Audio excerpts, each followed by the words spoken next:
I needed something that allowed me to work a minimum amount of time in order to pay my bills. A minimum amount of time with them for the most amount of money, I assume. Correct. Laura Torlaschi was in an unusual line of work. What line of work do you do? So I am a sex worker. I use it kind of to fund my writing and my activist work. Starting at 20 years old, for several years, she was a sex worker, first in Miami, then here in New York. She is disabled and says she needed work that didn't take much time. She met clients online. For financial reasons, I ended up in sex work, and there were a lot of times where kind of the psychological terror of realizing that I could have an arrest record and I could throw away all my parents' hard work because of what I needed to do, the work I needed to do to survive, was not particularly comforting. It's this work, which is illegal in New York, that's now a big topic on the campaign trail. Legalizing prostitution is not the way to bring down crime.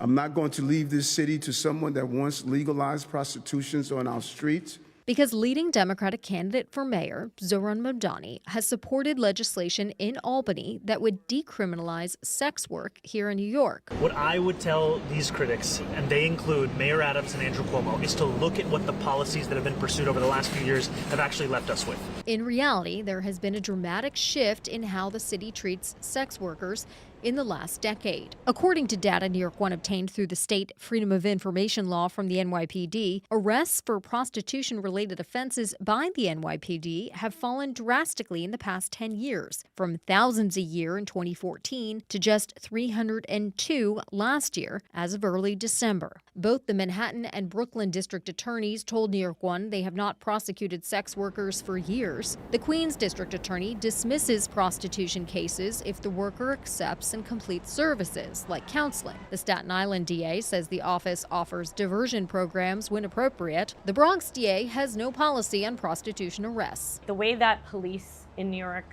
and really throughout the country, but like in New York City, engage in policing sex work has shifted. The exception really is what is happening in Queens.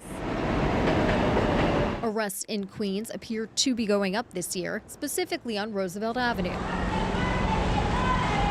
That's where the NYPD and the Adams administration are cracking down on illegal brothels And street-level prostitution. Since the crackdown started in October, there have been 397 prostitution-related arrests as of the end of June, according to the mayor's office. Advocates acknowledge the idea that prostitution would be completely decriminalized in New York is a long way off. That is something that we know as advocates that this is not something that's going to happen tomorrow. In New York City, but we are laying the groundwork to have the complex conversations so that eventually consenting adults can do what they want to do safely. At least for now, the Mamdani campaign says it's not something that's part of his agenda at City Hall.